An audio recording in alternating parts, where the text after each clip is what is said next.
परिसर अभ्यास भाग 1 इयत्ता 5वी पाठ क्रमांक 22 वाढ आणि व्यक्तिमत्व विकास। सांगा पाहू, तुम्ही बाळ असतानाचे तुमचे कपडे आणि बूट चपला तुम्हाला आता वापरता येतील का? हे करून पहा। तुमच्या प्रगती पुस्तकावरील तुमच्या विषयीची माहिती वाचा आणि पुढील सारणीतील रिकामे रकाने भरा। अन्न घेऊन सर्व सजीवांची शारीरिक वाढ होते, तशीच आपली ही उंची व वजन जन्मल्यापासून प्रौढावस्थेपर्यंत वाढत राहते। तुमच्या मित्रमैत्रिणींनी त्यांच्याविषयी वरील सारणीमध्ये भरलेली माहिती पाहिली तरी असेच दिसेल। काहींची आताची उंची व वजन तुमच्या उंची व वजनापेक्षा जास्त असेल तर काहींचे कमी असेल, परंतु त्यांच्या स्वतःच्या पहिली दुसरीतील उंची व वजनापेक्षा ते जास्तच असेल। कारण साधारणपणे 18 वर्षाचे होईपर्यंत सर्व मुलामुलींचे हे वाढीचेच वय असते। सांगा पाहू, बाळ स्वतःच्या हाताने जेवू शकते का? 2 वर्षाच्या लहान मुलांना कपड्यांच्या घड्या घालता येतात का? ही कामे करायला ती केव्हा शिकतात? पुढे दिलेल्या यादीतील तुम्ही कोणत्या गोष्टी करायला शिकला आहात? अजून कोणत्या गोष्टी शिकायच्या आहेत? यादीत नाहीत पण तुम्हाला येतात अशा कोणत्या गोष्टी आहेत? दोरीवरच्या उड्या मारणे, निबंध लिहिणे, केस विंचरणे, चहा करणे, गाणे कविता पाठ करणे, पोहणे, गोष्ट सांगणे, सायकल चालवणे, भाषण देणे, पैसे मोजणे, घर आवरणे, पत्र लिहिणे, मैदानी खेळ खेळणे, झाडावर चढणे इत्यादी। कौशल्ये आणि कार्यक्षमता। बाळ लहान असते तेव्हा ते स्वतःची कुठलीच कामे करू शकत नाही। काही हवे असेल तर रडणे आणि हातपाय हलवणे एवढेच त्याला येते, पण काही दिवसांनी शरीराच्या वेगवेगळ्या भागांच्या हालचालीवर त्याचे थोडे नियंत्रण येऊ लागते आणि विविध हालचालींमध्ये थोडा समन्वय येऊ लागतो। उदाहरणार्थ, पाहिजे त्या दिशेने मान वळवून बाळ वस्तूकडे बघू शकते। एखादी व्यक्ती ओळखीची वाटली तर तिच्याकडे पाहून हसते। हातात वस्तू धरायला शिकते। हातात धरलेली वस्तू तोंडाकडे न्यायला शिकते। कोणीही न शिकवता हालचालींवरील नियंत्रण आणि समन्वय वाढला की आणखीही काही कामे ते आपोआप करू लागते। उदाहरणार्थ, वस्तू उचलून देणे, चमचा हातात धरून ताटावर आपटून आवाज काढणे, स्वतःच्या हालचालींवर नियंत्रण येऊन एखादी नवीन कृती करायला येऊ लागणे याला कौशल्य शिकणे असे म्हणतात।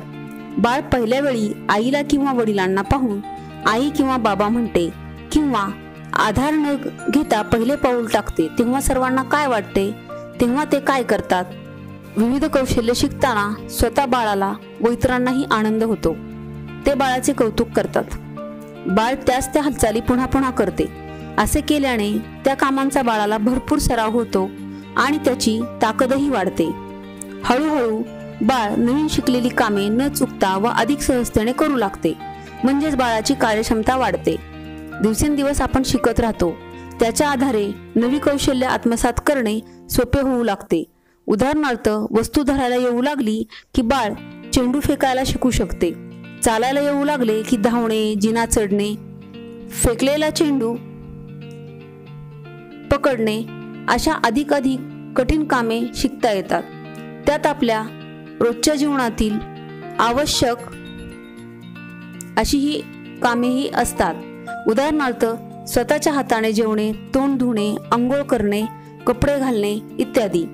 विकास। आपली वाढ होते तेव्हा आपली उंची आणि वजन वाढते।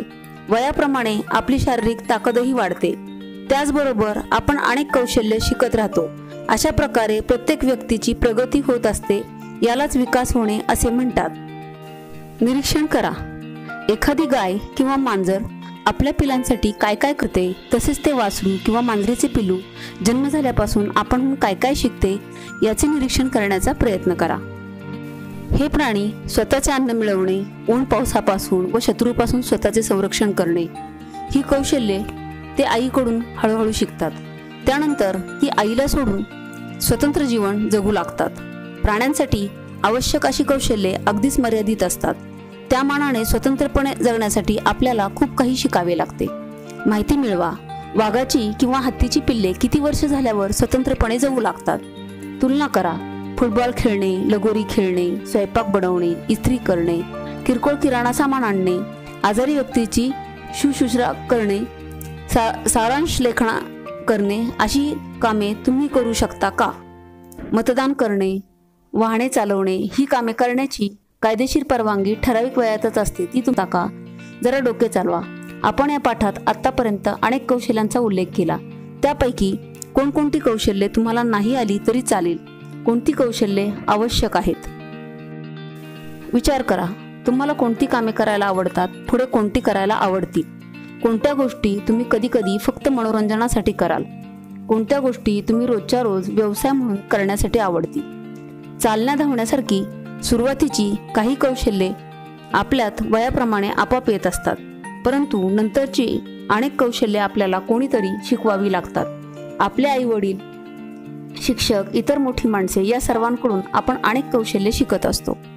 जितकी जास्त कौशल्ये साथ करतो तितकेच आपले इतरांवर अवलंबून राहणे कमी होते. तरीही आपले प्रत्येक काम आपण स्वतः करतो असे कधीच होत नाही.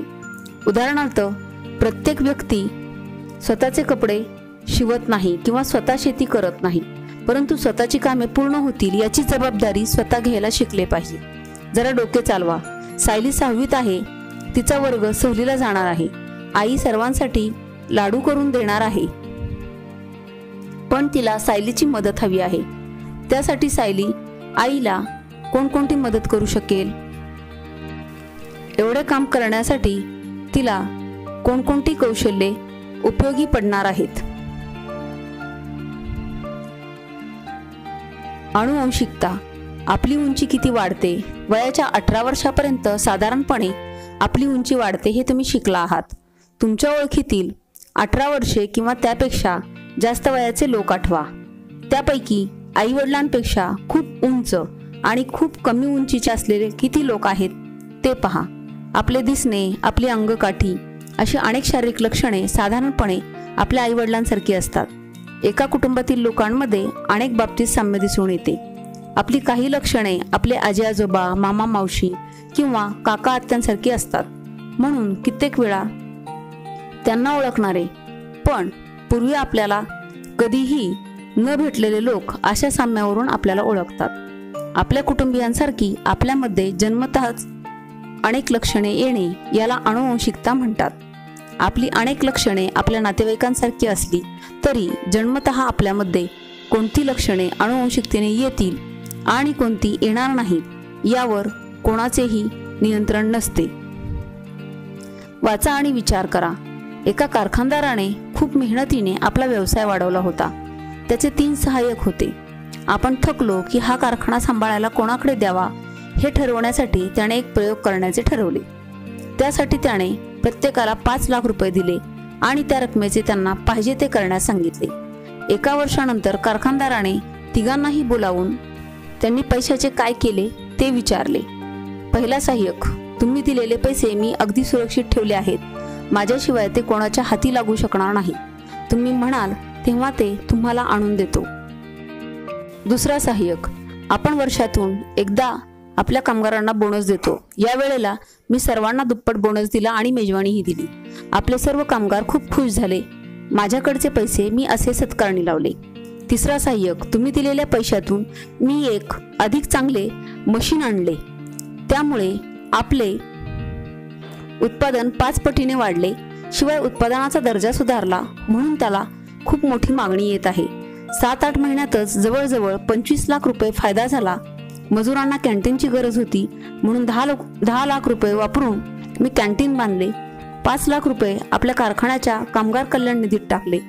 जुने मशीन लवकरच बदलावे लागणार आहे. शेवटचे 10 लाख रुपये त्यासाठी वापरावे असा विचार आहे. कारखानदाराने कोणाला आपले वारस केले हे तुम्ही ओळख असेलच. या गोष्टीचे तात्पर्य काय? चांगला विकास होण्यासाठी अनेक कौशल्ये शिकण्याच्या क्षमता आपल्याकडे अनुवंशिकतेने येतात. वाढीचे वय म्हणजेच स्वतःच्या क्षमता ओळखण्याची आणि कौशल्य विकसित करण्याची संधी असते. कौशल्यांच्या आधारे स्वतंत्रपणे उपयोगी आणि समृद्ध जीवन जगण्याची तयारी होते. चांगला आहार. वाढीसाठी अन्नाची गरज असते हे तुम्हाला माहीत आहे, परंतु काही परिस्थितीत वाढीच्या वयात कुपोषणामुळे विविध अन्न घटक पुरेशा प्रमाणात मिळत नाही. तेव्हा चांगला आहार मिळून जेवढी उंची झाली असती त्या त्यापेक्षा ती कमी राहून जाते. वाढीचं वय गेल्यावर चांगला आहार मिळाला तरी त्याचा वाढीसाठी उपयोग होत नाही. विकासाला पूरक अशा इतर गोष्टी. उत्तम विकास होण्यासाठी पौष्टिक अन्नाबरोबर पुरेशा व्यायामाची गरज असते. चांगला अभ्यास करण्याची तसेच कुठलेही व्यसन लागू न देणे याचीही दक्षता घ्यायला हवी असते. छंद जोपासावेत, खेळ व इतर कौशल्यांमध्ये सहभाग घ्यावा अशी काळजी घेतल्याने प्रत्येकाचा चांगला विकास होतो. मुलगा असो वा मुलगी, प्रत्येक व्यक्तीला स्वतःचा विकास करण्याची व स्वतःचे जीवन समृद्ध करण्याची समान संधी मिळवण्याचा पूर्ण हक्क आहे. मी एक वेगळे व्यक्तिमत्व. तुमच्या वर्गात काही मुले मुली अभ्यासात पुढे असतात तर काही खेळात पुढे असतात. काही छान गातात तर काहींना नाटकात काम करणे छान जमते. प्रत्येक व्यक्ती इतर सर्वांपेक्षा वेगळी असते. आपल्या शारीरिक व मानसिक जडणघडण यांची तुलना होऊ शकत नाही. आपल्याला काय करायला आवडते व आपण कशाचा सराव करतो यातून आपले व्यक्तिमत्व विकसित होत असते. वाढीच्या वयात चांगले काय, वाईट काय याचा सारासार विचार करायलाही आपण शिकतो. आपले व्यक्तिमत्व तेव्हाच चांगले म्हणता येते जेव्हा आपल्या चांगल्या विचाराप्रमाणे आचरण करतो. हे नेहमी लक्षात ठेवा. चांगली मूल्ये केवळ परीक्षेत लिहिण्यासाठी नसतात, तर ती आचरणामध्ये आणण्यासाठी असतात. आपण काय शिकलो? जन्मापासून प्रौढावस्थेपर्यंत आपली उंची व वजन वाढते.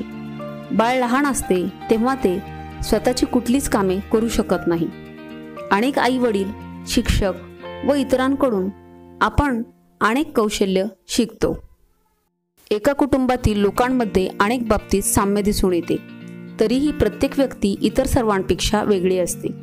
जितकी जास्त कौशल्य आपण आत्मसात करतो तितके आपले इतरांवर अवलंबून राहणे कमी होते. कौशल्यांच्या आधारे स्वतंत्रपणे उपयोगी आणि समृद्ध जीवन जगण्याची तयारी होते.